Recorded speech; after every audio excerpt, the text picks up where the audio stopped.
Assalamualaikum warahmatullahi wabarakatuh. Kembali lagi di channel Radio Horor. Sebelum kita mulai ceritanya, saya minta dukungan dari teman-teman dengan cara klik tombol subscribe channel ini. Dan jangan lupa nyalakan juga lonceng notifikasinya, agar teman-teman semua tidak ketinggalan cerita-cerita baru dari channel ini. Untuk kisah kali ini ada sebuah cerita yang ditulis oleh akun Twitter yang bernama @hkiana. Dan untuk kisah yang akan saya bawakan kali ini yaitu kisah yang berjudul Teror Pemilik Jalan. Bagi teman-teman yang ingin baca langsung cerita ini, nanti silahkan saja kunjungi akun Twitter beliau yang nanti linknya akan saya sertakan di kolom deskripsi. Dan seperti apa untuk kisah kali ini? Langsung saja kita simak berikut ini.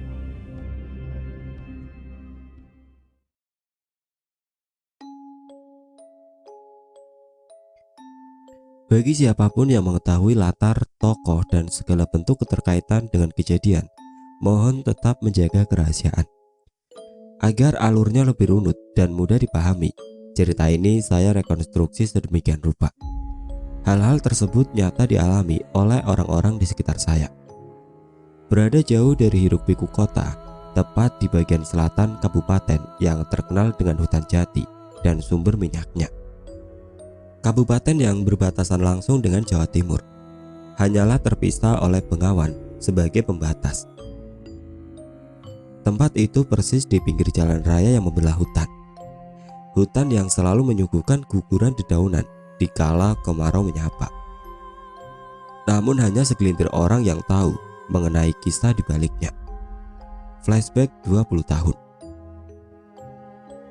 Di sore hari sepulang dari Tegalan dan mencari pakan ternak, pria seusia berkisar 50 tahunan berjalan menghampiri dua orang yang tengah berdiri di pinggir jalan.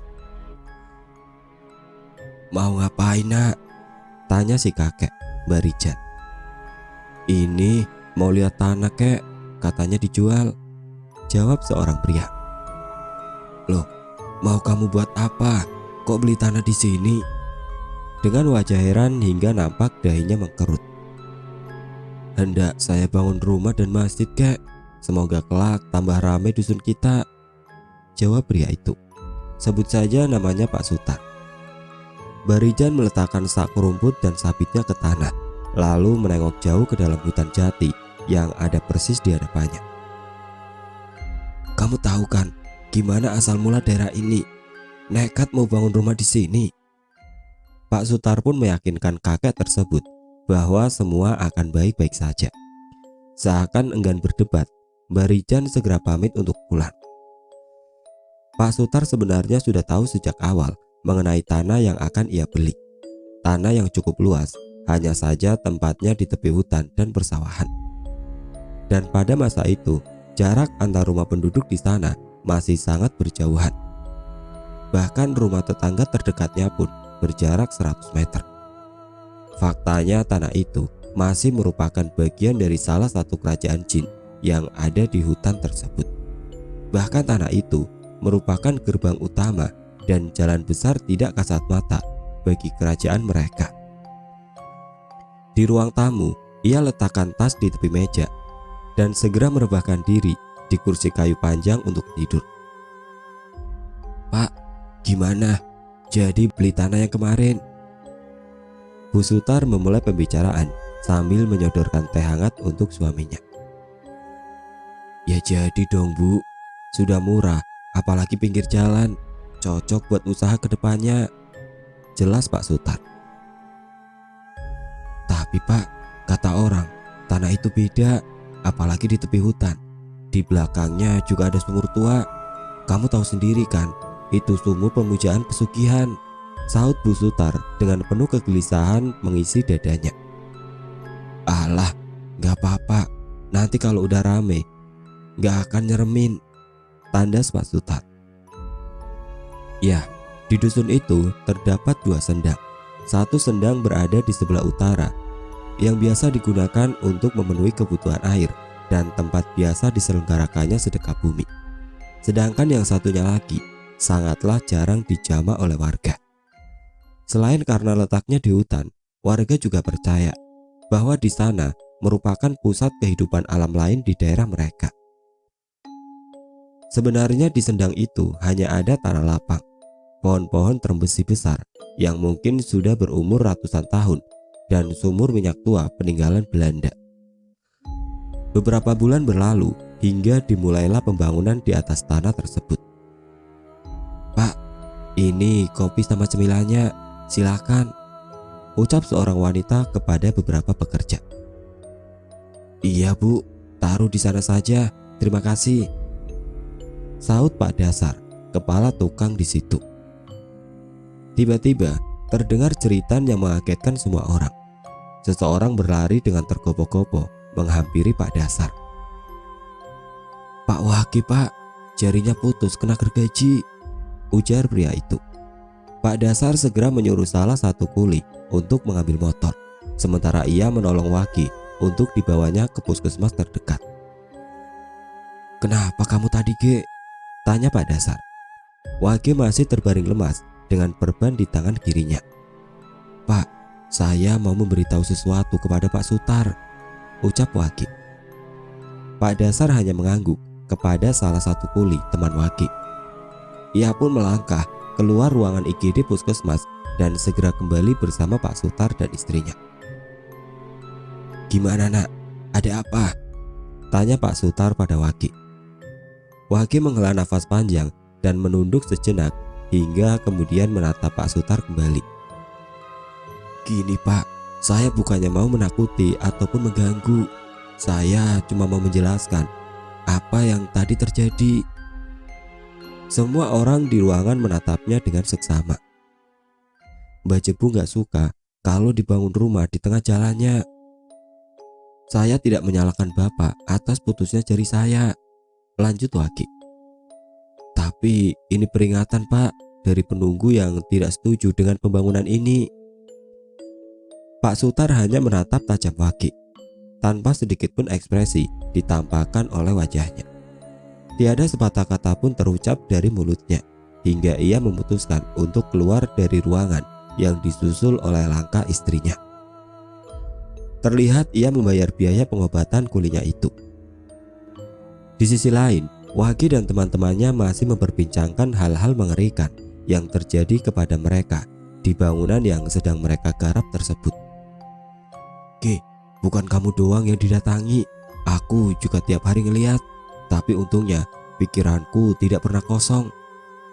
Salah satu teman Waki membuka pembicaraan.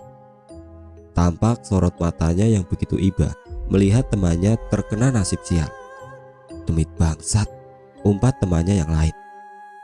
"Nggak tahan aku, kalau kerjaan banyak masalah gini, bisa mati berdiri aku," temannya ikut menimpali. Suasana menjadi hening karena mereka semua membayangkan kembali gangguan yang mereka terima sejak bekerja di sana. Kembali ke beberapa hari lalu. Siang itu saat mereka tengah beristirahat di area yang akan menjadi teras. Tes, tes, tes. Terdengar suara tetesan dari arah kamar depan yang mereka bangun. Suara yang jelas tertangkap oleh indera pendengaran mereka. Hampir seperti gemercik air dari keran yang bocor. "Pak D, menyalakan keran toh?" salah satu kuli bertanya pada Pak Dasar sambil mengipas-ngipaskan karung bekas semen ke arahnya. Walaupun tidak sesejuk angin yang keluar dari kipas angin, setidaknya hal itu bisa membuat sedikit gerah yang dirasakan berkurang. "Keran liur dari mulutmu mungkin. Pam saja belum dipasang, gimana mau nyalain keran?" jawab Pak Dasar dan disambut oleh tawa para anak buahnya. Kulinya tersebut tidak merasa terejek dan justru ikut tertawa seakan malu menyadari kebenarannya. "Lalu suara gemercik apa itu Pak De? Kok tetesannya deres gitu?" Tiba-tiba semuanya diam. Hening, mereka seperti membenarkan perkataan temannya tersebut.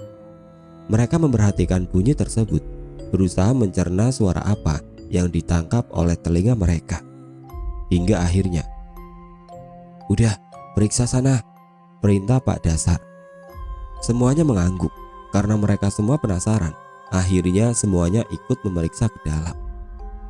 Barulah kaki mereka sampai di depan ruangan yang bahkan belum terpasang daun pintu di ujungnya.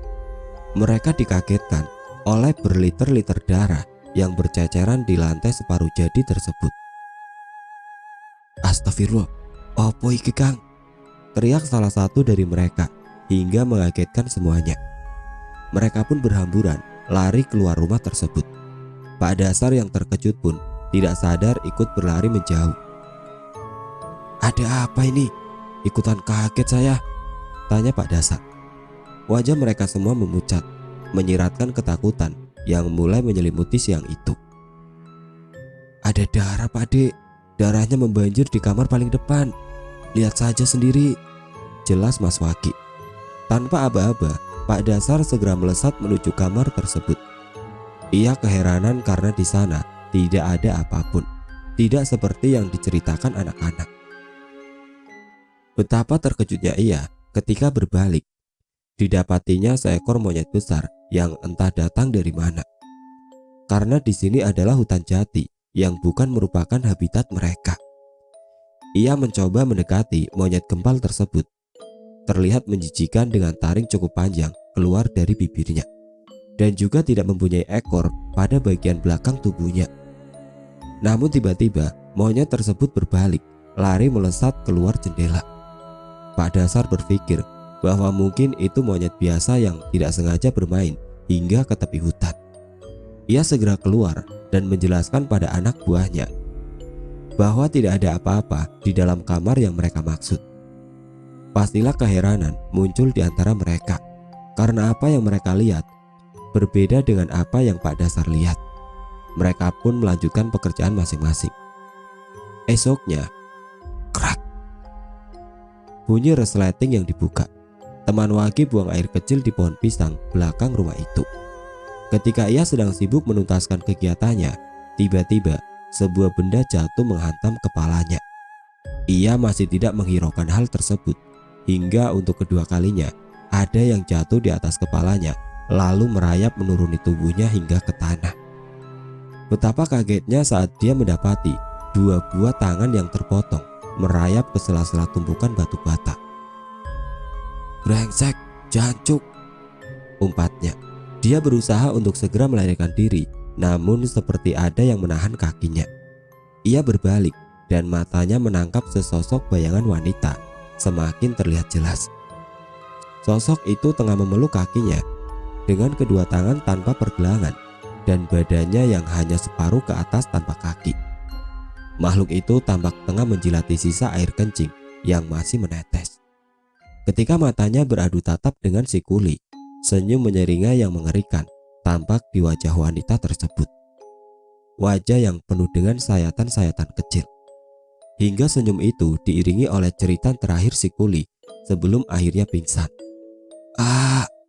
Para pekerja lain yang mendengar cerita salah satu temannya itu pun berhamburan menghampiri asal suara teriakan tersebut. Mereka menemukan temannya tergeletak di bawah pohon pisang dengan keadaan yang belum memakai kembali celananya. Teman Wage itu pun memutuskan untuk tidak lagi bekerja di sana.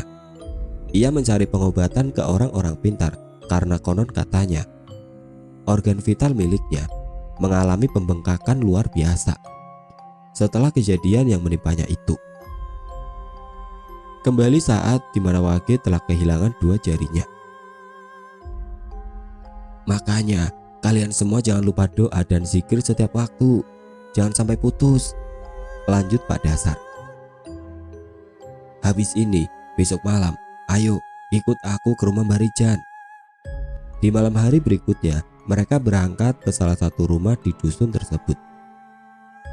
"Permisi," ucap Pak Dasar saat di ambang pintu sebuah rumah gubuk yang berdinding kulit kayu jati.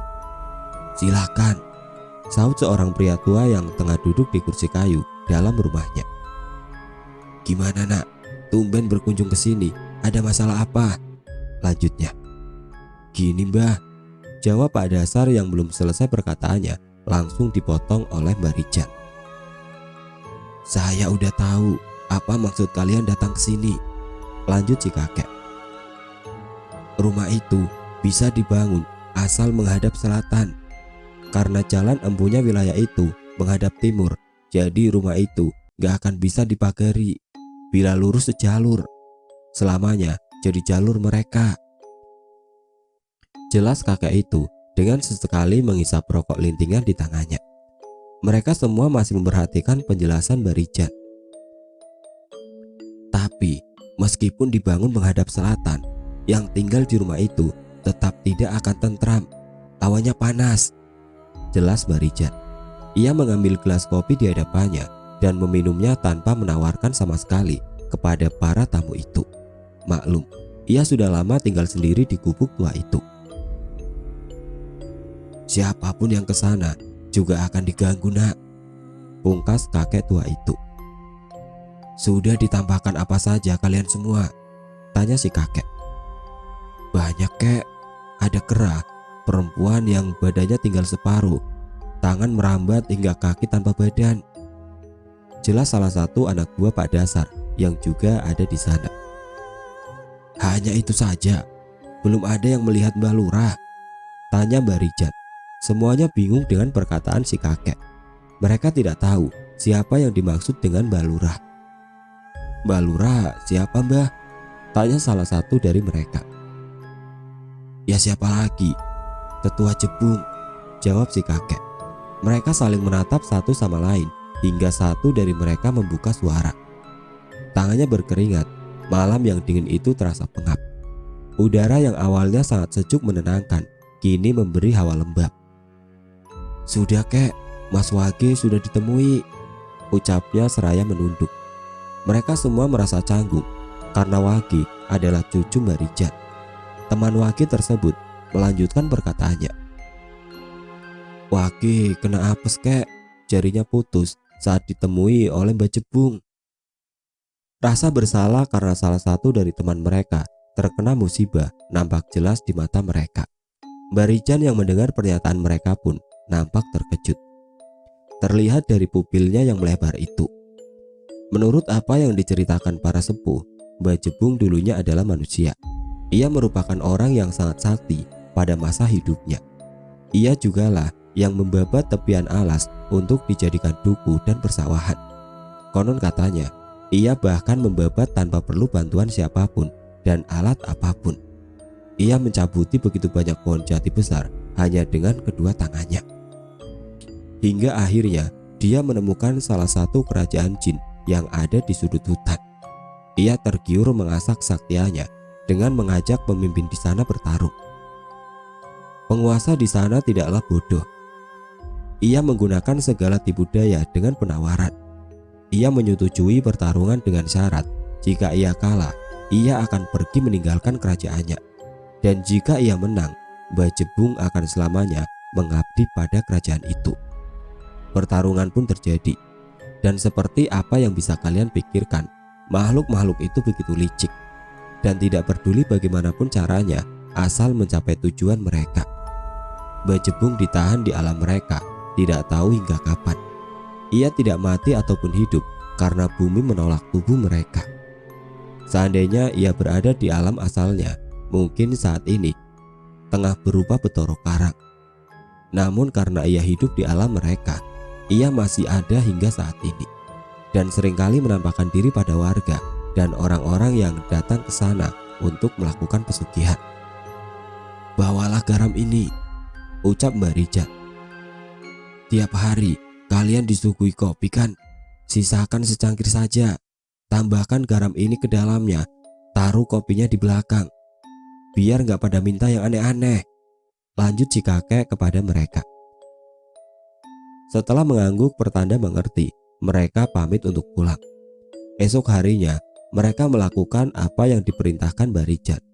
Dan benar saja, tidak ada lagi kecelakaan kerja yang menimpa mereka. Bukan berarti tidak ada gangguan. Selama berbulan-bulan masa pembangunan, mereka setiap harinya melihat penampakan berbagai makhluk penghuni di sana.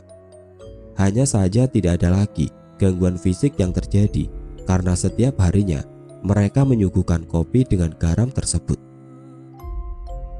Percaya atau tidaknya tergantung pribadi masing-masing. Tapi bagi orang-orang tersebut, mereka percaya bahwa pertukaran mungkin diperlukan. seperti mengganti harga keselamatan mereka dengan hal yang disenangi oleh makhluk-makhluk itu.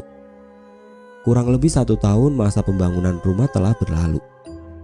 Kini telah nampak rumah bercat putih pada dinding dan marmer sebagai lantainya, terkesan mewah pada zaman itu. Kini keluarga kecil Pak Sutar mulai menempati rumah itu, rumah yang terpaksa dibangun menghadap ke timur, sesuai dengan keinginan pemiliknya, tetapi tidak dengan para pekerja yang tahu menahu perihal malapetaka apa saja yang akan terjadi pada penghuni jika rumah tetap dipaksa berdiri menghadap ke timur itu. Syukuran diadakan atas kepindahan mereka ke rumah baru tersebut. Para warga berdatangan untuk bancakan. Terlihat pula 20 santri yang diundang untuk mengaji beserta kiai dan modin. Alhamdulillah ya Pak, akhirnya kita punya satu rumah lagi, ucap Bu Sutar dengan senyum tampak menghiasi wajahnya yang ayu. Iya Bu, doakan rezeki Bapak lancar biar bisa bikin rumah lagi, jawab Pak Sutar sambil mengelus kepala putranya yang ada di dekapan istrinya itu. Ya, syukuran pindah rumah ini dibarengi oleh akikah dan 1 bulanan putra ketiga mereka. Dari sini semuanya dimulai. Brak, terdengar keras sekali dari arah dapur, seperti sesuatu yang tengah dibanting dan dirembukan. Semua terkejut mendengar suara itu.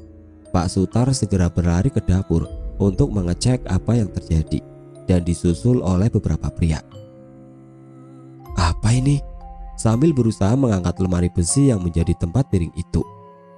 Wajahnya sangat tegang dan keheranan tampak jelas di matanya. Beberapa pria tadi ikut membantu Pak Sutar. Di antaranya membereskan peralatan makan yang berserakan di lantai. Astagfirullah, kok bisa gini Pak? Ucap seorang warga.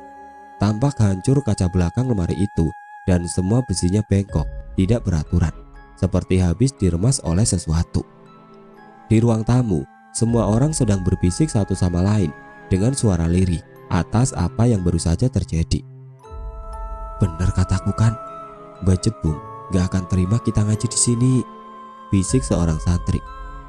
Bancakan dilanjutkan, semua orang kembali ke ruang tengah. Di sana berjejer 5 buah ambeng tumpeng yang berukuran besar dengan ayam panggang utuh di atas masing-masing tampahnya. Terdengar suara tawa anak-anak kecil, entah dari mana asalnya. Tawanya itu menggema dari seluruh penjuru. Para warga yang mulai ketakutan bergegas mempercepat acara tersebut dan diakhiri dengan membagikan makanan itu secara rata kepada semua yang hadir. Mereka semua pun memberi ucapan selamat kepada keluarga Pak Sutar, lalu berpamitan kembali ke rumah masing-masing. Sesampainya, mereka semua dikagetkan dengan penampakan pocong di atas meja rumah mereka masing-masing. Bukan hanya 1 atau 2 rumah, tapi seluruh rumah menyaksikan mayat terbungkus itu. Suara jeritan dari para wanita dan anak-anak membuyarkan keheningan malam itu. Semuanya berhamburan keluar rumah dan memenuhi jalanan dusun kecil itu. Beberapa dari mereka tampak syok dengan apa yang baru saja terlihat jelas dengan mata kepala mereka. Bahkan sebagian anak-anak pingsan dan terkena sawan hingga demam mendadak. Jeritan itu terdengar hingga rumah terjauh. Tentu saja rumah Pak Sutar. Para santri dan keluarga Pak Sutar segera keluar dari rumah dan memastikan apa yang sedang terjadi. Mereka berjalan ke halaman salah seorang warga. Di sana nampak beberapa anak kecil tergeletak pingsan. Ada apa ini Bu? Tanya seorang santri kepada ibu-ibu yang tengah menenangkan anaknya yang menangis sangat kencang. Sepulang bancakan dari rumah Pak Sutar, semua rumah didatangi pocong Mas, pada tidur di atas meja, ungkapnya dengan nada sendu. Seakan merasa sedih dan khawatir apabila putranya terkena sawan. Sini Pak, Bu, undang seorang santri yang membawa seteko air dan beberapa gelas di tangannya. Ia membagikan air minum itu kepada anak-anak yang menangis dan warga yang pingsan. Sejenak waktu berlalu. Keadaan mulai tenang dan membaik. Semua warga kembali ke rumah. Di dalam rumah masing-masing, mereka membuka bungkusan makanan yang baru saja diterima dari rumah Pak Sutar. Betapa terkejutnya mereka melihat makanan yang terlihat enak dan menggiurkan tadi berubah menjadi lembek, lengket, dan mengeluarkan bau seperti makanan basi. "Jangan dimakan," terdengar suara yang familiar dari tengah jalan. "Jangan dimakan, kalau nggak mau sakit perut. Makanan habis diinjak-injak demit." Suara yang dihafal oleh semua warga dusun. Benar, itu suara Mbak Rijan. "Sudah, cepat tutup semua pintunya," perintahnya. Semua orang segera menuruti aba-aba itu dan menutup jendela serta pintu rumah mereka. Langsung saja kakek itu kembali ke rumahnya setelah memperingati warga. Para santri dan keluarga Pak Sutar yang masih berada di pelataran dusun itu pun nampak heran. Akhirnya mereka memutuskan untuk kembali ke rumah Pak Sutar dan melanjutkan pengajian. Di depan gerbang, "Loh, Pak, Bu, pintunya kok ketutup? Apa tadi ada yang ngunci?" tanya seorang santri. Enggak tuh Mas, tadi buru-buru nggak sempat nutup pintunya," jawab Bu Sutar yang masih menggendong bayinya. "Bu, Damar mana?" tanya Mas Galuh, anak pertama Pak Sutar dengan panik. "Loh, ibu nggak tahu lu? Dari tadi ibu ngikutin bapakmu," ucapnya tidak kalah panik. "Pak, pintunya nggak bisa dibuka, katanya dikunci," seorang santri berteriak pada Pak Sutar yang berada di dekat pagar rumahnya. "Masa sih? Aku ya nggak ngunci," jawab Pak Sutar yang mendekat dan mencoba memutar gagang pintu. "Pak, Damar hilang, Pak," adu Bu Sutar pada suaminya. "Astagfirullah, apalagi ini?" keluh Pak Sutar yang semakin bingung. Pintu masih belum bisa terbuka, ditambah hilangnya Damar. "Mas, tolong pinjamkan linggis di rumah tetangga," pinta Pak Sutar pada salah seorang santri. Santri itu mengangguk dan segera berlari menuju salah satu rumah. Ia kembali dengan membawa apa yang dipinta oleh Pak Sutar tadi. "Ini Pak." Pak Sutar segera meraih linggis itu dan berusaha membuka pintu dengan mencongkelnya. Pintu berhasil dibuka dan semua orang mencari Damar. "Mar, Damar, Nak, di mana sih kamu, Nak?" "Damar ketemu di sini," ucap seorang dari arah belakang. Rupanya Damar meringkuk di balik pintu kamar belakang. Kamar itu gelap gulita dan bau cat yang masih baru menjalar di seisi ruangan. "Masya Allah, Nak, ngapain kamu di sini?" ucap Pak Sutar pada Damar sembari meraih badan putranya untuk digendong keluar. Damar masih saja menangis sesegukan dan keadaannya yang tidak karuan membuat semua orang merasa kasihan. "Jahat, Damar takut," ucap Damar dengan terbata-bata dan tetap menangis sesegukan. Ia menenggelamkan wajahnya pada bahu ayahnya itu. Entah apa yang terjadi pada anak itu hingga baju koko putih yang dikenakannya menjadi kotor berantakan. Tangis Damar mulai mereda. Kini ia telah lelap di pangkuan kakaknya Galuh. Bu Sutar yang duduk memandangi putra keduanya terlihat berusaha sekuat tenaga untuk membendung air mata. Itulah perasaan bersalah seorang ibu yang tanpa sengaja teledor mengawasi putranya. "Udah Bu, jangan sedih, adik gak apa-apa gitu, istirahat Ki," ucap Mas Gali lirih memandang ibunya dengan senyum. "Sini, Chandra, biar aku gendong," pinta Pak Sutar pada sang istri. Ia pun memberikan putra bungsunya pada sang suami, lalu masuk ke dalam kamar. Bu Sutar berusaha memejamkan mata agar setidaknya menyingkirkan rasa lelah yang ada. Di luar masih terdengar lantunan ayat-ayat suci yang dibacakan oleh para santri. Pelan-pelan suara itu semakin menipis hingga tidak terdengar lagi di telinga Bu Sutar. Tanda bahwa ia sudah terlelap. Tiupan kecil terasa pada wajahnya. Mau tidak mau ia membuka pelan matanya. Gelap. Ia yakin masih berada di kamarnya tadi. Tapi mengapa semuanya gelap? Ia berusaha untuk bangkit dari tempat tidurnya, lalu berjalan ke arah saklar lampu. Mati, lampunya tidak menyala. Pintu kamar terbuka. Ia melangkah keluar dan mencari keberadaan keluarganya. "Pak, Pak. Bu Sutar berusaha memanggil suaminya. Ia berpikir bahwa mungkin pengajian telah usai. Pak Lu, di mana sih? Kok nggak ada siapa-siapa? Suara berbisik terdengar dari arah dapur. Suara yang sangat ramai, terdengar banyak orang yang sedang bercakap-cakap. Bu Sutar mulai berjalan ke arah dapur. Dibukanya pintu pembatas ruang belakang dengan dapur itu. Hanya sejengkal ia membuka pintu itu. Sengaja untuk berjaga apabila asal suara itu adalah sekelompok maling. Bukan dapur yang dilihatnya, tetapi malah pasar templek atau pasar kaget. Terlihat banyak orang berlalu lalang di sana. Apa ini? Di mana aku? Kenapa dapurnya hilang? Di saat semua pertanyaan itu memenuhi pikirannya, tiba-tiba sebuah sentuhan mendarat di punggungnya. Sentuhan yang berubah menjadi elusan lembut. Bu Sutar terkesiap dan segera membalikkan badannya.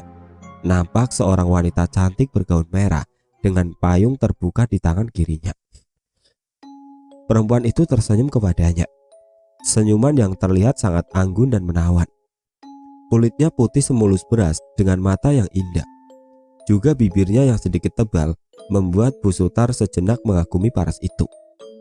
Ia meraih tangan Bu Sutar dengan lembut dan menuntunnya menaiki anak tangga menuju lantai atas. Saat tiba di sana, Bu Sutar melihat banyak sekali monyet tanpa ekor dengan mata merah memenuhi ruangan. Puluhan, mungkin ratusan monyet berkumpul di sana seperti sedang menanti mangsa. Tiba-tiba perempuan tadi menarik tangan Bu Sutar ke depan. Tarikannya sangat kencang hingga Bu Sutar tersungkur ke depan. Dengan segera monyet itu berkerumun dan mencakari tubuh Bu Sutar. Ah! Duk, duk, duk. Suara hantaman pada tembok sekeliling rumah Pak Sutar, dibarengi oleh jeritan Bu Sutar yang meledak hebat, membuat seisi rumah menjadi panik. Bu, Ibu, bangun Bu, ada apa Bu? Tanya Mas Galuh sembari mengguncang-guncangkan tubuh ibunya yang menggelincang tidak karuan. Ah! Teriaknya kembali. Bu Sutar belum juga sadar, suaminya yang panik pun segera mengguyurkan air minum ke wajah istrinya itu.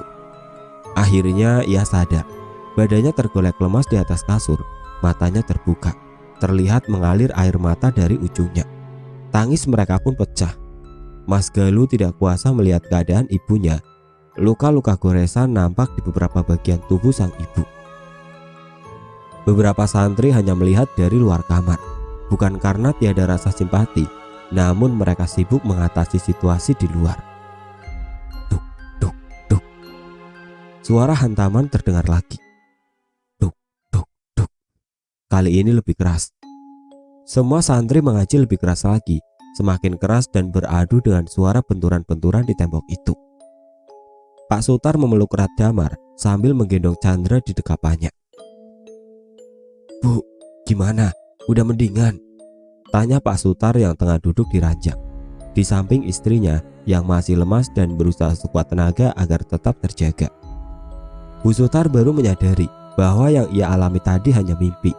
Namun bagaimanapun ia masih syok karenanya. Sudah Pak, ia menjawab dengan susah payah. Nafasnya belum stabil dan tersegal-segal. Air matanya pun mengenang kembali. Di sisi lain, suara benturan pada dinding telah hilang dan berganti dengan ketukan pada kaca-kaca rumah mereka. Masih sangat jelas ingatan yang tertanam pada semua orang yang di malam itu berada di rumah Pak Sutar. Ratusan pasang mata menatap orang-orang di dalam rumah. Tampak sangat jelas para makhluk itu memperlihatkan wujud mereka. Tangan mereka berebut menggedor-gedor kaca rumah tersebut hingga suara bentakan menghentikan mereka. Pergi! Sini bukan wilayah kalian! Bentak seorang pria. Ya, siapa lagi jika bukan Barijan? Namun ada yang berbeda dengannya. Di belakangnya ada sosok pria yang kelihatan sudah sangat tua, berbadan tinggi tegap dengan rambut hitamnya. Entah siapa sosok di belakang Barijan itu. Sesaat setelah suara bentakan tadi, makhluk-makhluk yang berada di luar rumah mulai menghilang hingga tiada siapapun di luar. Hanya menyisakan Barijan seorang diri.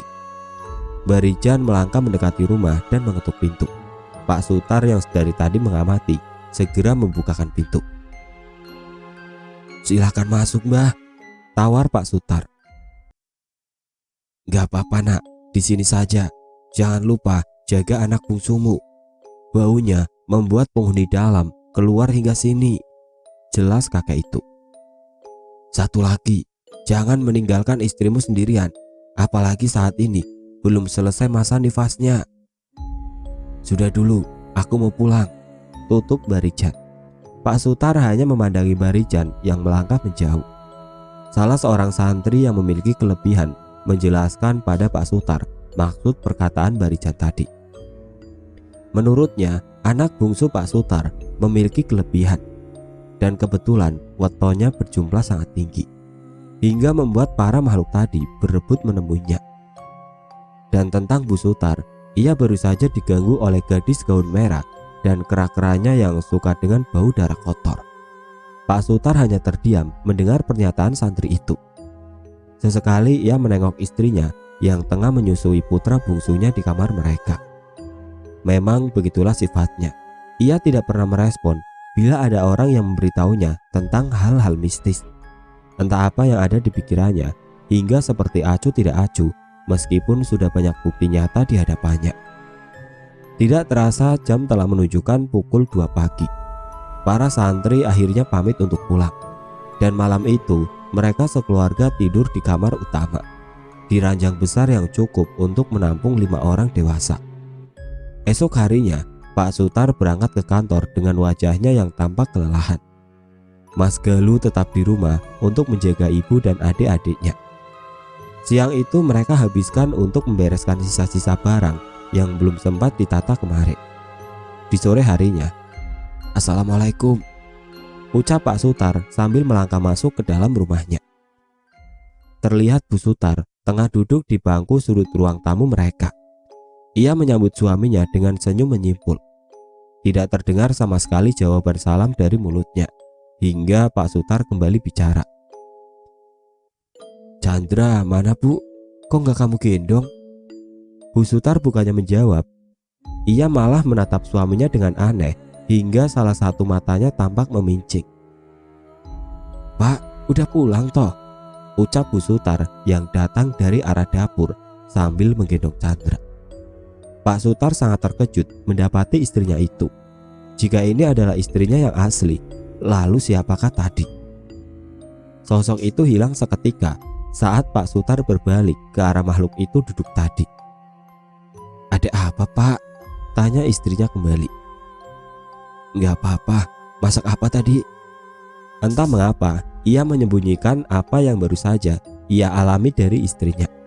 Mungkin ia masih tidak mau mengakui bahwa pilihannya menentang saran orang-orang adalah hal yang salah. Ia sudah berulang kali diingatkan oleh orang-orang, mulai dari para pekerja yang ia minta untuk membangun rumahnya itu, para tetangga, bahkan mertuanya sendiri. Itulah akibatnya bila terlalu menutup mata dan telinga dari saran orang lain.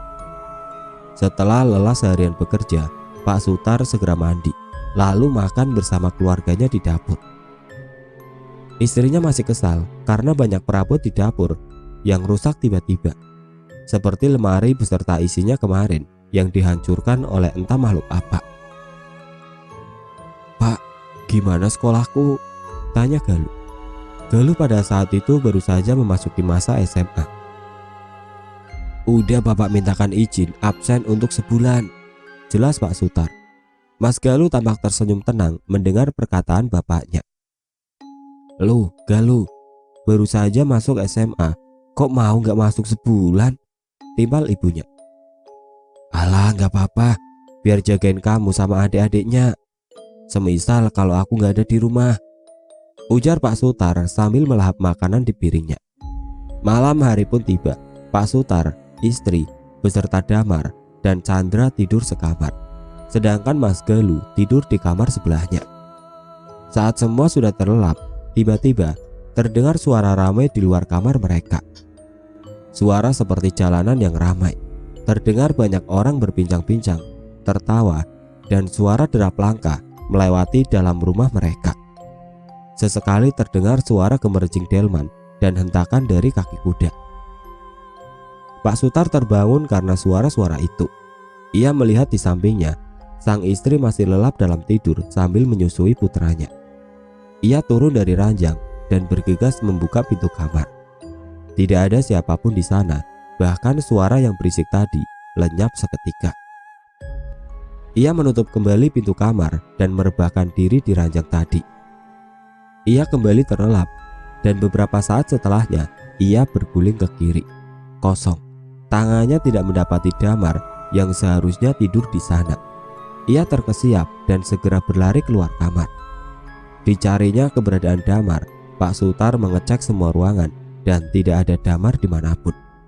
Menengok sudah pukul 3 pagi dan Damar hilang entah kemana. Ia bingung dengan apa yang harus diperbuat. Hingga tok tok tok, suara ketukan terdengar dari pintu depan. "Bapak, Damar pulang," suara anaknya terdengar dari luar. Pak Sutar bergegas membuka pintu depan. Damar, ya, dia seorang diri berdiri di depan pintu. "Kamu ini dari mana? Kok ngilang tengah malam?" tanya Pak Sutar dengan nada setengah membentak. Tangannya mencengkram kuat badan anaknya. Damar yang takut mulai menangis dengan teriakan khas anak seusianya. "Sudah, ayo masuk. Jangan nangis, nanti ibumu bangun," ajak Pak Sutar. Ia segera menggendong Damar masuk, lalu menutup pintu dan mendudukkan putranya di kursi ruang tamu. Ia masih penasaran bagaimana Damar yang penakut itu bisa keluar di tengah malam. "Kamu tadi kemana, nak?" tanya Pak Sutar dalam posisi berlutut di lantai, menghadap putranya yang ada di atas kursi. "Beli jajan, Pak," jawab bocah itu. Pak Sutar bingung, rumah ini jauh dari pasar, lagi pula ini tengah malam, sangat tidak mungkin ada orang yang berjualan. "Lah, Damar kok bisa keluar, gimana caranya, nak?" telisik Pak Sutar. Putranya menatapnya lalu menggerakkan tangannya, isyarat agar ayahnya mendekat. Ia lalu berbisik, "Damar keluar sama tante," bisiknya lirih. Tante, Pak Sutar adalah anak tunggal dan istrinya hanya mempunyai satu kakak laki-laki. Siapa tante yang Damar maksud? Dahinya mengerut, matanya menelisik setiap detail tubuh putranya. "Damar beli jajan apa aja tadi, nak?" tanya Pak Sutar. Si anak merogoh sakunya, kemudian mengeluarkan buntalan daun jati. Segeralah Pak Sutar meraih bungkusan itu dan membukanya.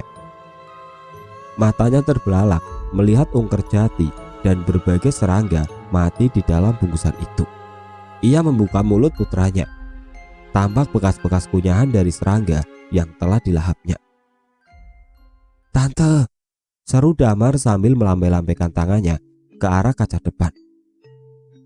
"Tante, masuk sini dong," senyum mengambang di wajah kecil itu.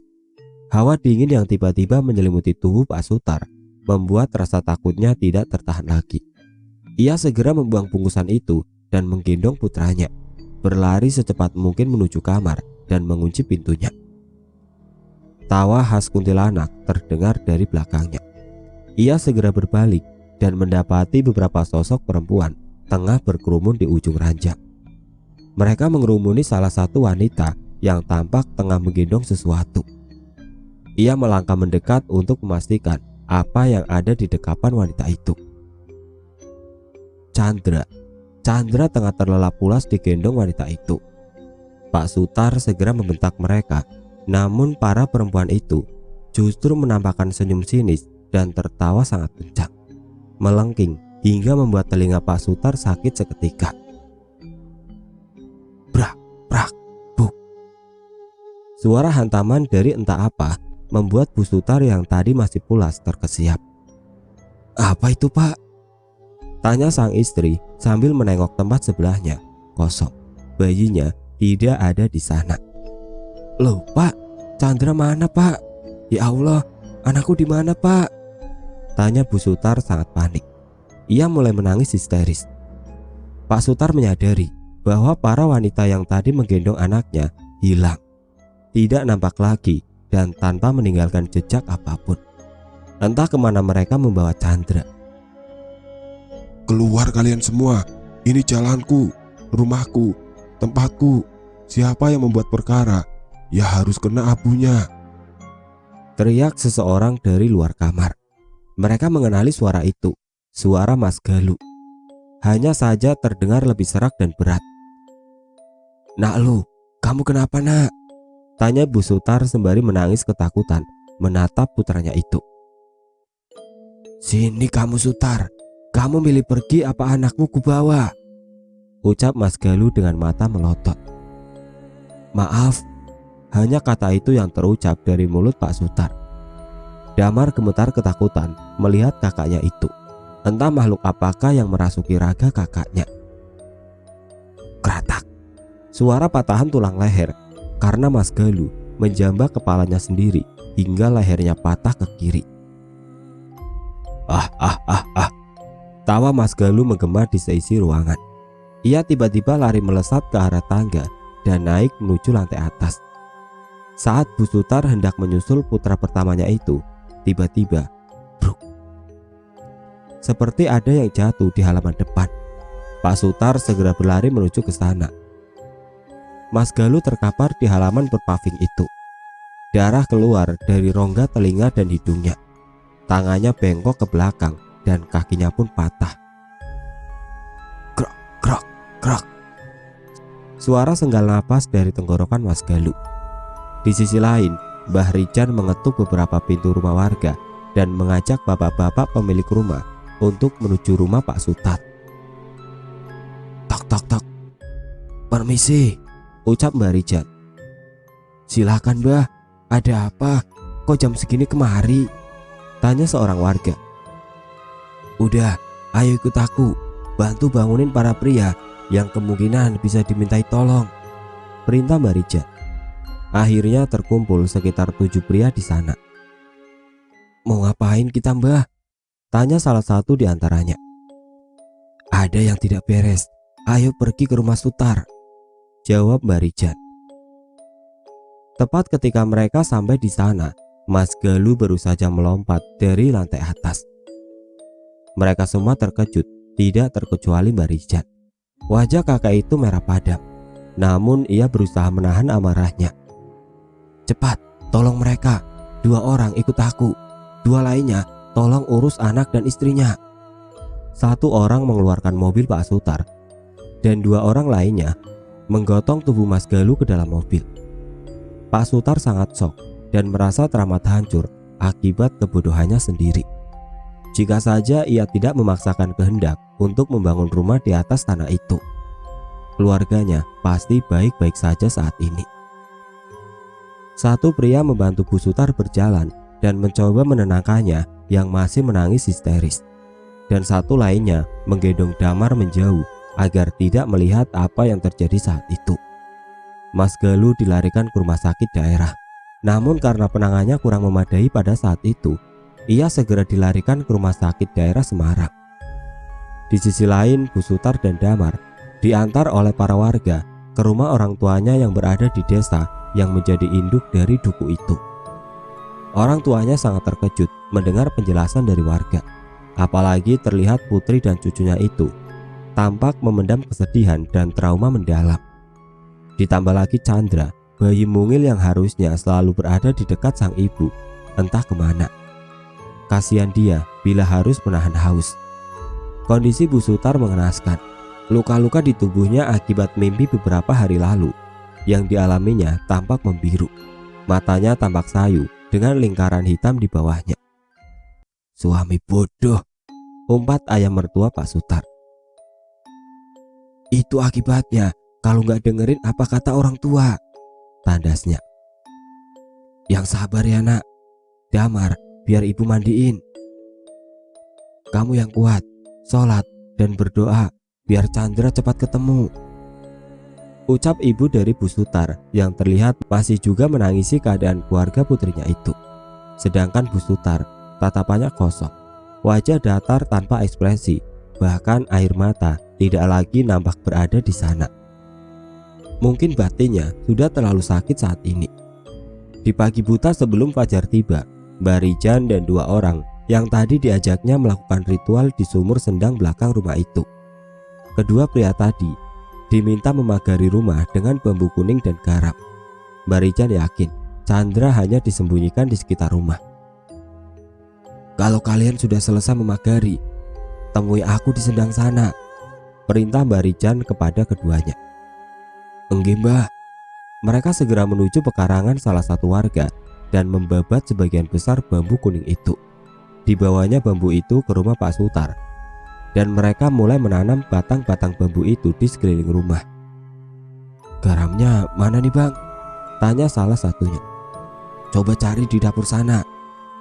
Seorang dari mereka segera melesat ke dapur dan membawa setoples besar garam dapur. Ditaburlah garam-garam tersebut mengelilingi rumah, lalu diakhiri dengan membaca Al-Fatihah untuk mengunci area itu. Mereka kemudian berlari ke arah sendang belakang rumah tersebut. Di sana tampak Mbak Rican tengah duduk bersila sambil menutup mata menghadap sumur tua di depannya. "Kalau nanti mataku terbuka, cepat bungkus badanku dengan kafan ini.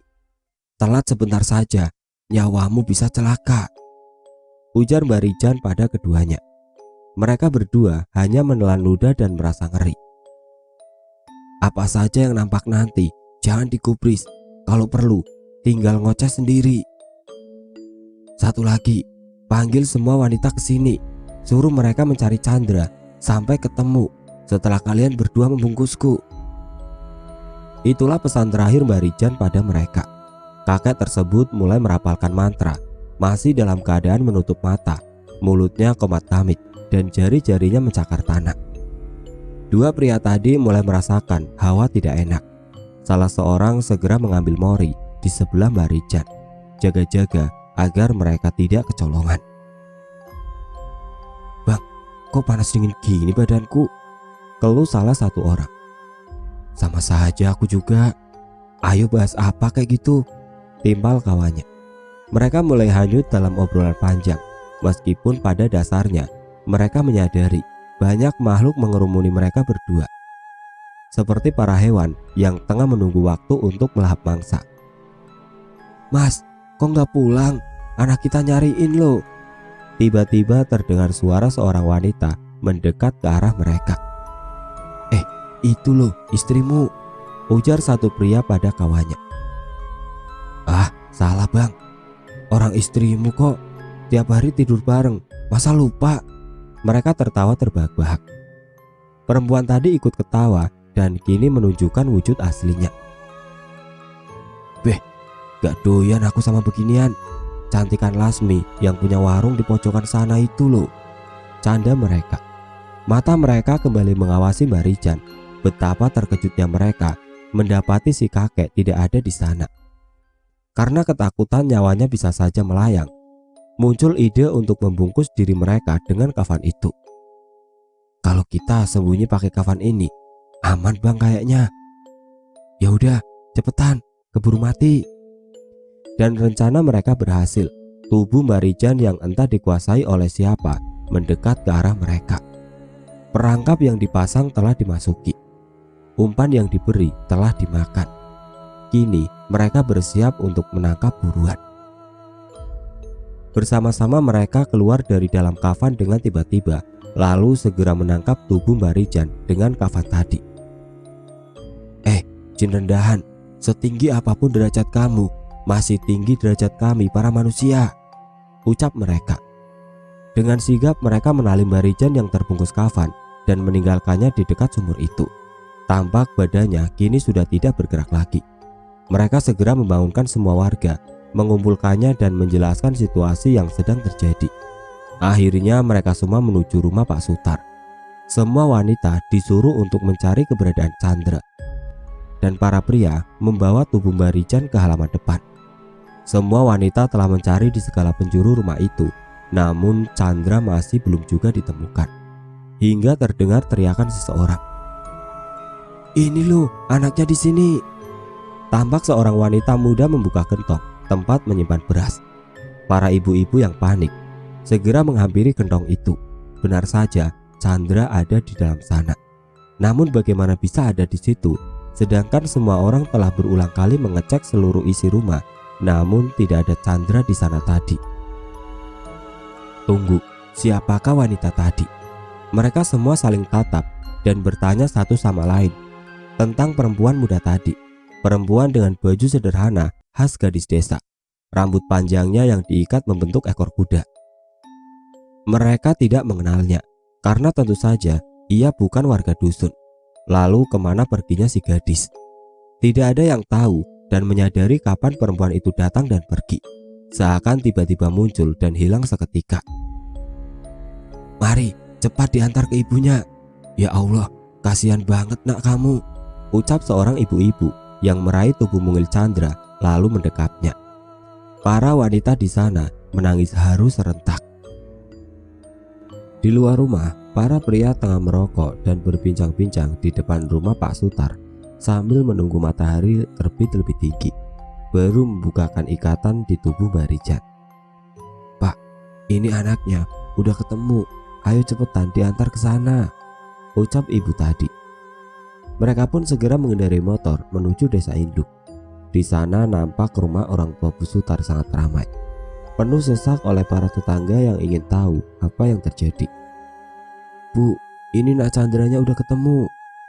Bu Sutar yang baru saja selesai sholat segera berlari keluar rumah, melewati banyak orang yang dari tadi berkerumun di rumahnya.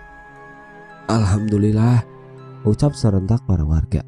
Bu Sutar menangis haru sejadi-jadinya. "Udah nak, cepet dibawa masuk, disusuin. Kasihan, dia pasti haus sekali," ujar seorang warga. "Makasih banyak ya Pak, Bu," ucap Bu Sutar pada mereka berdua yang mengantarkan putra bungsunya. Kedua orang itu hanya membalas dengan senyuman lega di wajah mereka. Di sisi lain, Pak Sutar yang berada di ambulan bersama putra sulungnya menuju ke Semarang menangis di sepanjang perjalanan. Dua orang tetangga yang membantunya sedari tadi hanya bisa diam menatap Pak Sutar. Mereka tidak tahu apa yang harus dilakukan untuk menenangkan orang yang sedang kalut. Terdengar bunyi telepon genggam dari saku Pak Sutar. Pada zaman itu, telepon genggam adalah barang yang tidak semua orang bisa memilikinya. Pastilah orang kaya saja yang mampu membelinya. "Halo," ucap Pak Sutar. Entah apa yang didengarnya di telepon, wajahnya berubah menjadi merah padam, lalu segera mematikan panggilan itu. Rupanya, yang baru saja menelpon adalah ayah Pak Sutar. Ia menyuruh anaknya untuk segera pulang dan membiarkan Mas Gali dijaga oleh yang lainnya.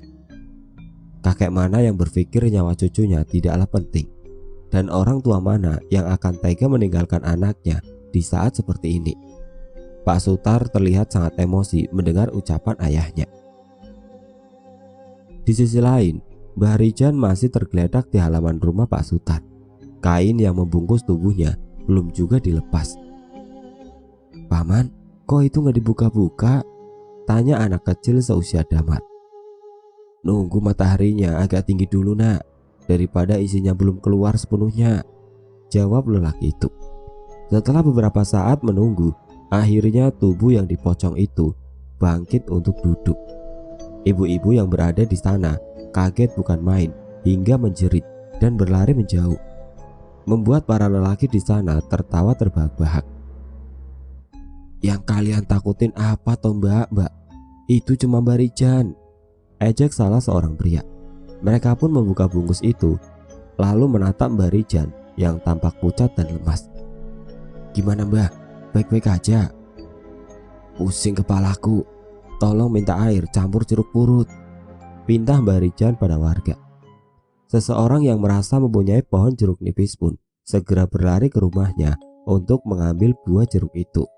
Lalu diberikanlah air jeruk itu kepada Mbak Rijan. Saat meminumnya, ia nampak sangat kesakitan hingga hampir meronta. Entah apa yang dirasakannya. Mungkin itu terasa pedih karena tubuhnya baru saja kerasukan. Siang itu para warga yang tadinya berkumpul di rumah orang tua Bu Sutar tampak sudah kembali ke rumahnya masing-masing. Terlihat mobil sedan tua terparkir di halaman depan rumah itu, dan datanglah pemuda ke sana. Sebut saja namanya Adi. "Assalamualaikum, kula nuwun," ucap Kang Adi sembari mengetuk pintu rumah. "Waalaikumsalam, sini nak, duduk dulu," Ibunda Bu Sutar mempersilahkan tamunya untuk duduk. "Gimana Bu? Ada apa? Kok saya dicariin Bapak?" tanya Kang Adi. "Minta tolong, Mbak Retno, kamu antar ke Semarang ya nak." "Tanpa saya ceritain juga, pasti kamu udah dengar," jelasnya. Kang Adi hanya mengangguk pelan, kemudian mengalihkan pandangan pada Bu Sutar. Ya, perempuan yang ia kenal dengan sebutan Mbak Retno itu tengah duduk bersimpuh di lantai sambil menggendong putranya. Entah tatapan kosong dari mana itu sedang membayangkan apa. "Ini kuncinya, bawa dulu. Sekarang pulanglah, ambil keperluanmu. Habis itu datang lagi ke sini, terus kita berangkat." Perintah wanita tua yang Kang Adi anggap seperti ibunya sendiri. "Iya Bu, mari," tutupnya. Selesai mengemasi barang bawaannya itu, Kang Adi segera menuju rumah tetangganya tadi. Terlihat Bu Sutar menunggu kedatangannya. "Di, berangkatlah, hati-hati ya nak, tolong jaga mbakmu," ucap ayah Bu Sutar yang menggendong Damar. Bocah itu tampak sangat lengket dengan eyang kakungnya. "Iya Pak, saya berangkat dulu ya," jawabnya sambil meraih tas di tangan Bu Sutar lalu memasukkannya ke mobil. "Silakan Mbak." Mobil terlihat semakin menjauh. Damar sama sekali tidak menangisi kepergian ibunya itu. "Yang sabar ya Mbak, insya Allah Galuh bisa sehat lagi," kata Adi pada Bu Sutar. "Iya, didoakan ya," balas Bu Sutar. Berjam-jam perjalanan mereka lalui tanpa obrolan sedikit pun. Beberapa kali terlihat Bu Sutar menyusui Chandra hingga Kang Adi harus menjaga pandangannya. Tak bisa dipungkiri, ia masih memikirkan wanita beranak 3 itu, Mbak Retno yang hanya selisih 2 tahun lebih tua darinya. Masih teringat jelas masa kecil saat mereka bermain bersama-sama di desa dengan anak-anak lainnya.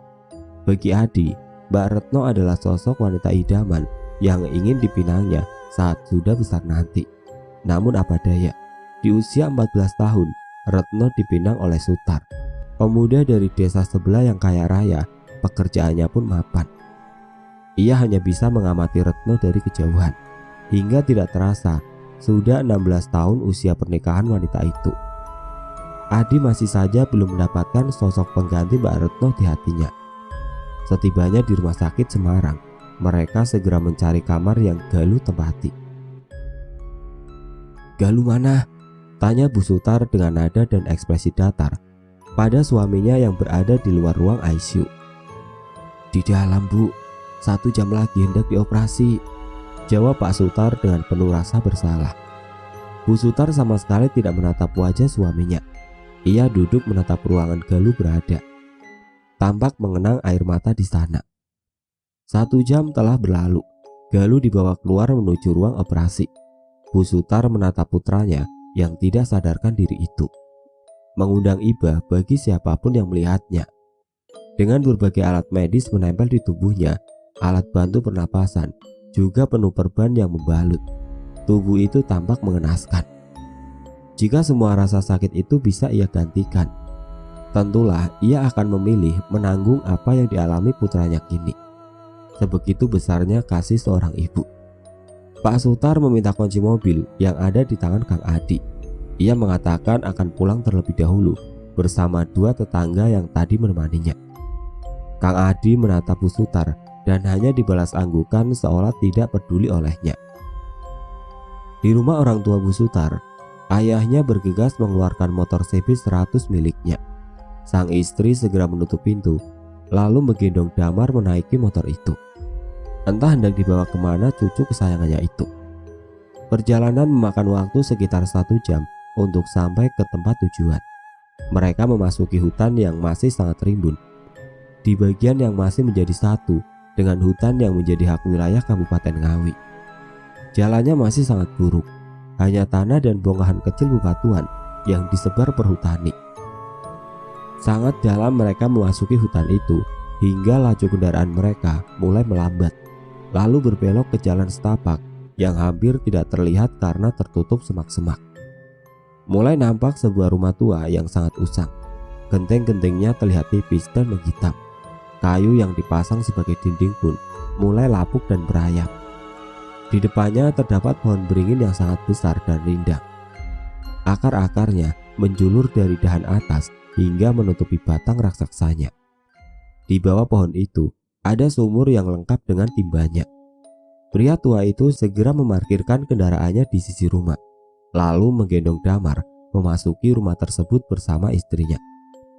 "Permisi, monggo," terdengar jawaban dari belakang rumah.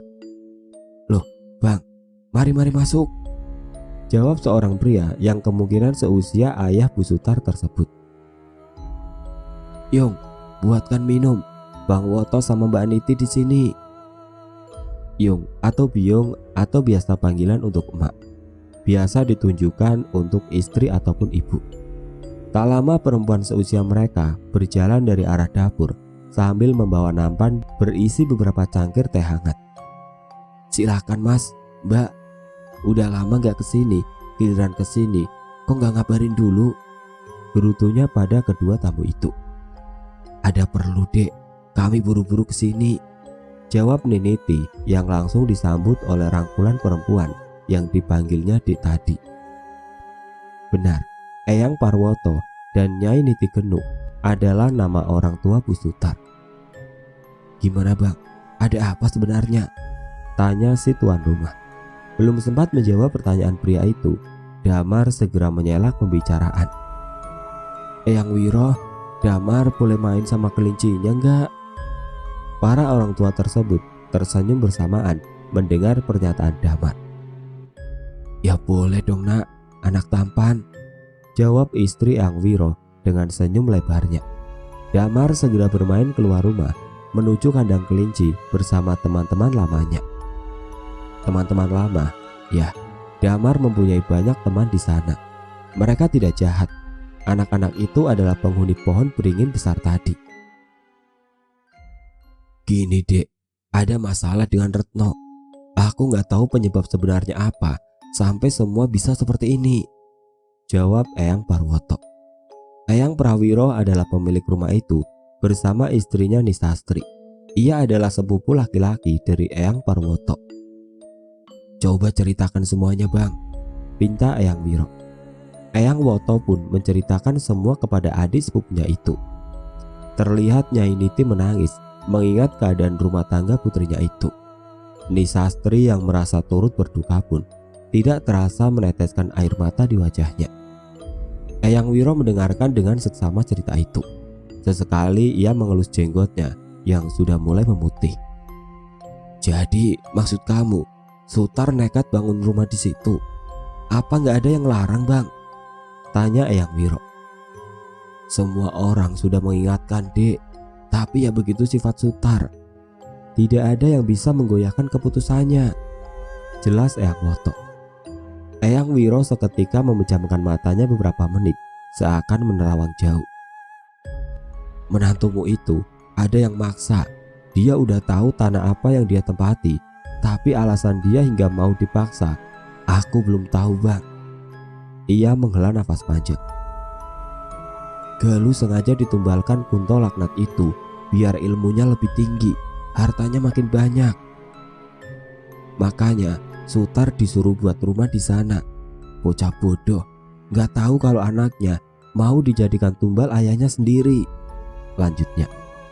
"Lalu kita harus gimana Dek?" tanya Eyang Woto. "Bu, ayo cepat beresin barang. Siap-siap, sekarang kita berangkat ke sana," perintah Eyang Wiro pada istrinya. "Enggih Pak," jawab Nisastri. Selagi Nisastri berkemas, orang-orang tua itu melihat Damar yang tengah asik bermain bersama teman-temannya. Walaupun hanya Eyang Wiro saja yang dapat melihat anak-anak itu, tapi Eyang Woto dan Nyai Niti sudah paham betul kelebihan cucunya.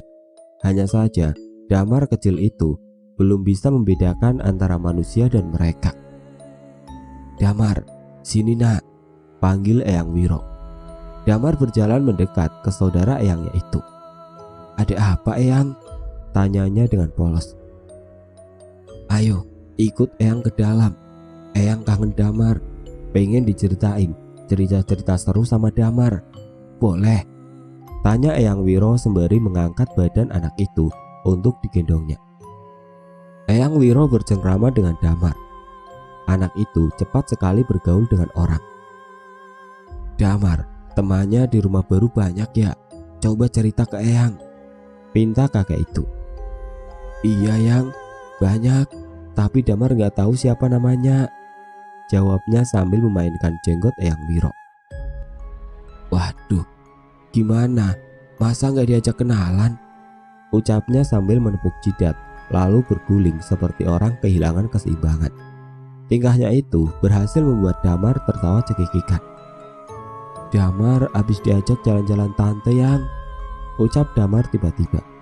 Eyang Wiro mengerutkan dahinya, lalu matanya menengok ke arahnya Niti dan abangnya. Ternyata mereka berdua pun bingung mendengar pernyataan cucunya itu. "Tante siapa sih Mar? Kan bapak ibumu gak punya adik. Gimana sih nak?" telisik Eyang Wiro. "Damar punya tante kok Eyang. Tante itu adiknya bapak," jelas bocah itu. Akhirnya kini Eyang Wiro mengerti. Wanita yang tadi tampak berada di sendang saat ia menerawang ke sana adalah adik Pak Sutar, orang yang ditumbalkan terlebih dulu sebelum Galuh. Namun Eyang Wiro sangat mengenal besan dari abangnya itu. Ia hanya mempunyai satu istri sah dan satu anak, yaitu Sutar. Anak yang ia korbankan pastilah putri dari salah satu simpanannya. Mereka semua segera pergi ke rumah Eyang Parwoto. Setibanya di sana, Eyang Prawiro segera mengajak ke rumah Mbak Retno. Di situ, ia memulai ritualnya. Dibakarlah setungku kemenyan untuk memanggil mereka semua. Beberapa menit setelahnya, datanglah semua makhluk halus itu, tidak terkecuali Mbak Jebung. "Ada apa nak? Kamu ini siapa?" tanya Mbak Jebung.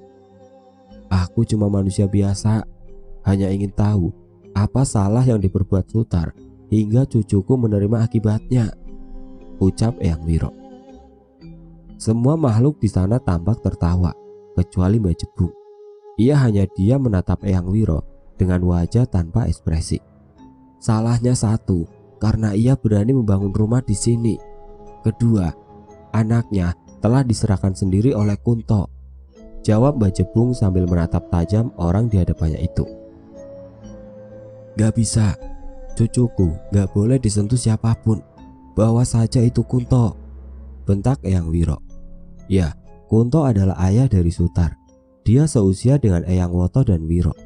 Dan juga ialah yang ingin menumbalkan Gali, cucunya sendiri, kepada penguasa kerajaan di tepi hutan itu. "Menurutmu, siapa yang lebih keji? Kakek yang menumbalkan cucunya atau ayah yang berlagak tidak tahu apa-apa?"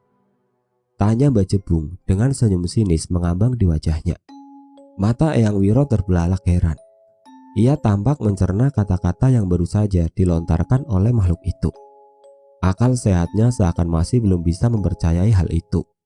Jadi apakah selama ini Sutar menuruti ancaman ayahnya untuk pindah ke sana, meskipun telah sadar dengan kemungkinan salah satu anaknya akan dikorbankan? Sungguh gila. "Maksudmu apa?" tanya Eyang Wiro. "Aku tahu kamu bukan orang biasa nak. Berangkatlah ke rumah Kunto. Kamu bakal tahu semuanya," perintah Mbak Jebung. Ia tiba-tiba menghilang dengan semua makhluk yang tadi berkerumun di sana. Eyang Wiro segera menemui Eyang Woto dan mengajaknya menuju rumah Kunto. Kunto bangsat, keluarlah!" teriak Eyang Wiro dari kejauhan. "Sabar dek, gak enak dilihat orang banyak," ujar Eyang Woto. Tak lama ibu dari Pak Sutar keluar dari pintu depan. "Loh, ada Pak Besan. Silakan masuk Pak," sambut istri Kunto. Mereka berdua memasuki rumah besar itu. Rumah yang sangat megah. Memang Kuntola orang terkaya di desa itu. Lelaki seusia mereka keluar dari salah satu kamar, lalu menghampiri mereka dengan cengengesan. "Loh, ternyata udah pada datang toh. Wah, belum sempat lari nih aku," ejeknya dengan nada merendah. Tak banyak bicara, Eyang Wiro menjambak rambut Kunto, lalu segera memotongnya sedikit dengan belati kecil yang selalu ada di pinggangnya. Ia menelan rambut itu bulat-bulat, lalu merapalkan mantra.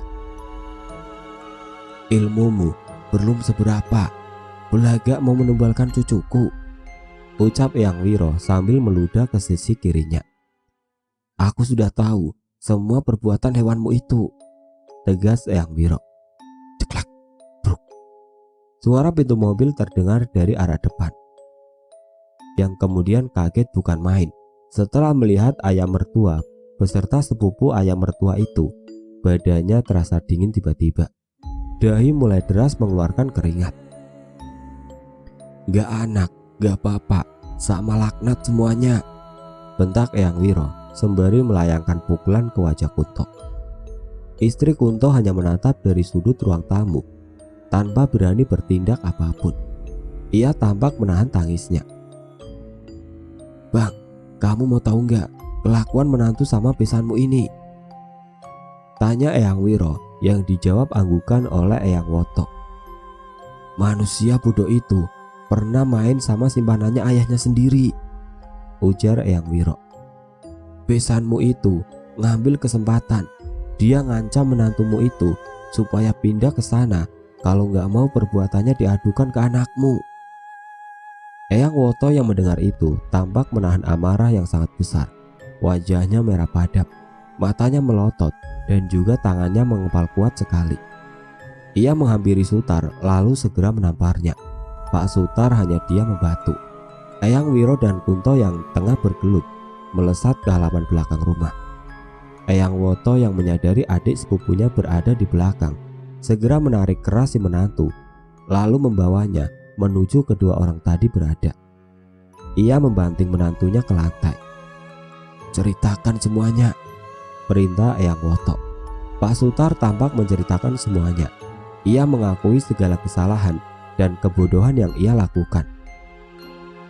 Ia merasa menyesal dengan apa yang telah terjadi pada putranya kini. Maafkan saya, Pak, saya mengaku salah, ucapnya pada si ayah mertua. Sutar menceritakan awal pertemuannya dengan simpanan ayahnya saat ia berkunjung ke rumah orang tuanya itu. Ibunya sedang tidak berada di rumah. Dari arah kamar, ia mendengar suara desahan perempuan. Ia sudah tidak kaget lagi dengan kebiasaan ayahnya itu. Tapi ada yang berbeda kali ini. Ia merasa tertarik setelah melihat wanita muda itu. Hasratnya sebagai lelaki membara kembali. Apalagi wanita itu adalah seseorang yang santun dan teman ngobrol yang baik. Itulah Deli Sutar. Memang sifat dasarnya seperti kucing. Lihat ikan nganggur juga pasti diembat. Mereka berdua akhirnya sering bertemu dan menghabiskan malam bersama. Mbak Retno sama sekali tidak curiga karena memang suaminya itu sering berpergian keluar kota berhari-hari. Kunto yang mengetahui hal itu segera memanfaatkannya. Ia memberi perintah pada Sutar agar membangun rumah di tanah jalan raya kerajaan gaib itu dengan tujuan mendatangkan tumbal seserahannya tanpa harus repot-repot mencari alasan untuk membawa Galuh ke sana. Ia mengancam akan mengadukan perbuatan Sutar ke Retno bila Sutar menolak perintah ayahnya itu. Bodoh, sangat bodoh. Meskipun ia tahu bahwa kemungkinan ayahnya akan menumbalkan salah seorang putranya, ia tidak bisa bertindak apapun hingga semua ini terjadi. Selang beberapa lama, Kunto akhirnya dikalahkan oleh Eyang Wiro. Dicabutlah semua ilmu milik Kunto, meskipun perjanjiannya dengan iblis tidak bisa diputus. Akhirnya ia hidup dengan raga yang kosong, seperti seonggok mayat yang hanya punya detak jantung. Tiba-tiba datang sosok tua yang tadi ditemui oleh Eyang Wiro. Ya, itu Mbah Jebung, namun ia tidak sendirian. Ia ditemani oleh sosok perempuan bertubuh ular dengan lidahnya yang menjulur panjang. Entah apa nama yang cocok untuk siluman itu.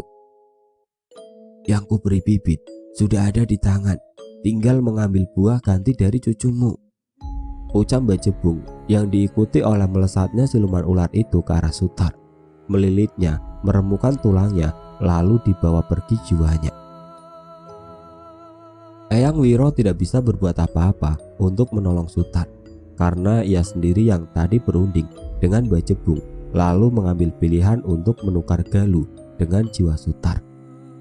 Meskipun hatinya tidak kuasa, namun apa boleh buat. Eyang Woto dan istri Kunto yang di matanya yang hanya menyaksikan teriak kesakitan dari Sutar pun kebingungan. Mereka tidak tahu apa yang sebenarnya terjadi.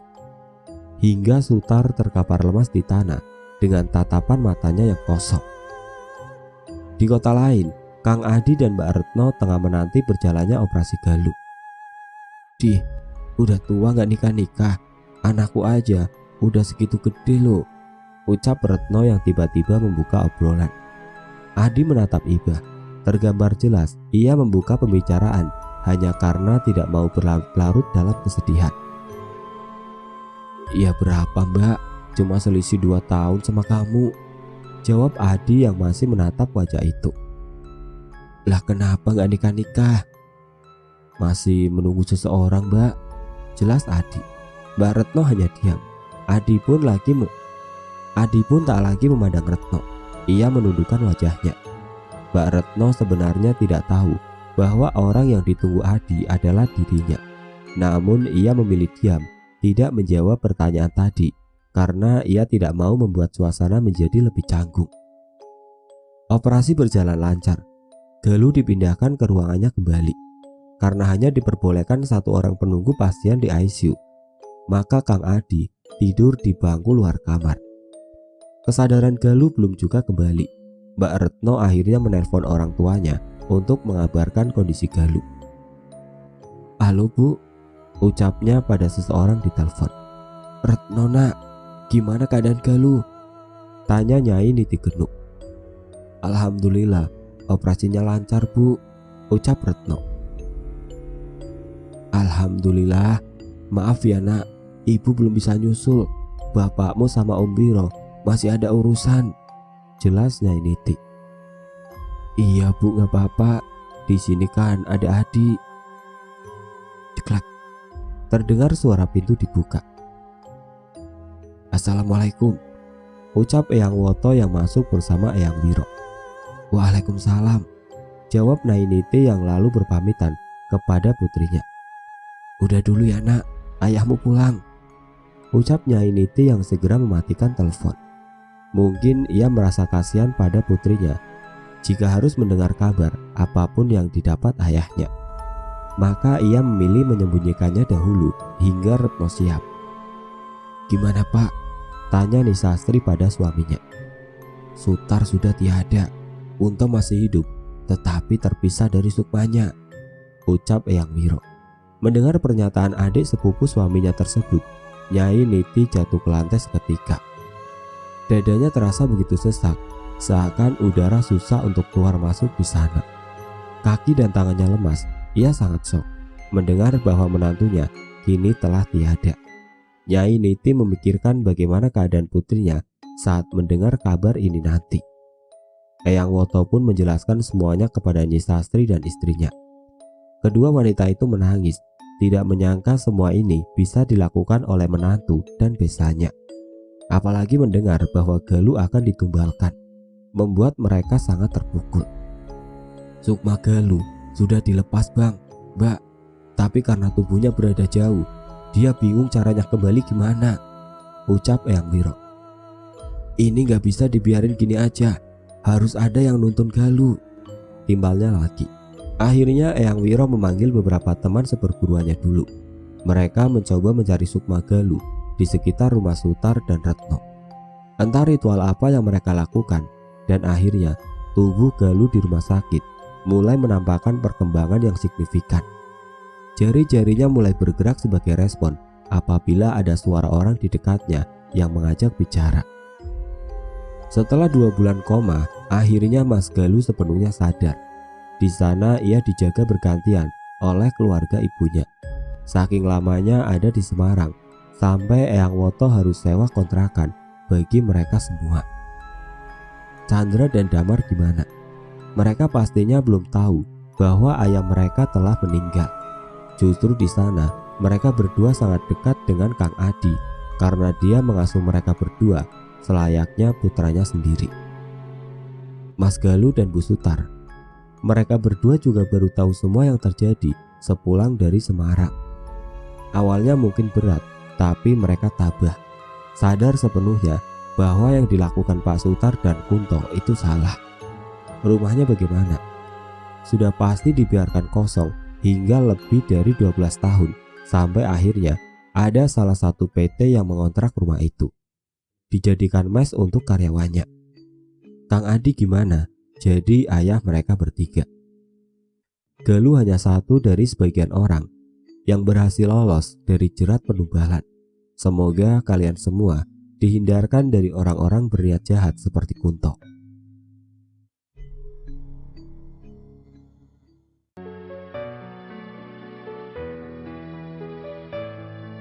Oke teman-teman, seperti itulah akhir dari kisah ini. Bagaimana menurut kalian tentang kisah ini? Tulis komentar kalian di kolom komentar. Dan bagi teman-teman yang baru bergabung, jangan lupa untuk like, komen, share, serta subscribe channel ini. Dan nantikan kisah-kisah horor berikutnya tetap di channel Radio Horor. Wassalamualaikum warahmatullahi wabarakatuh.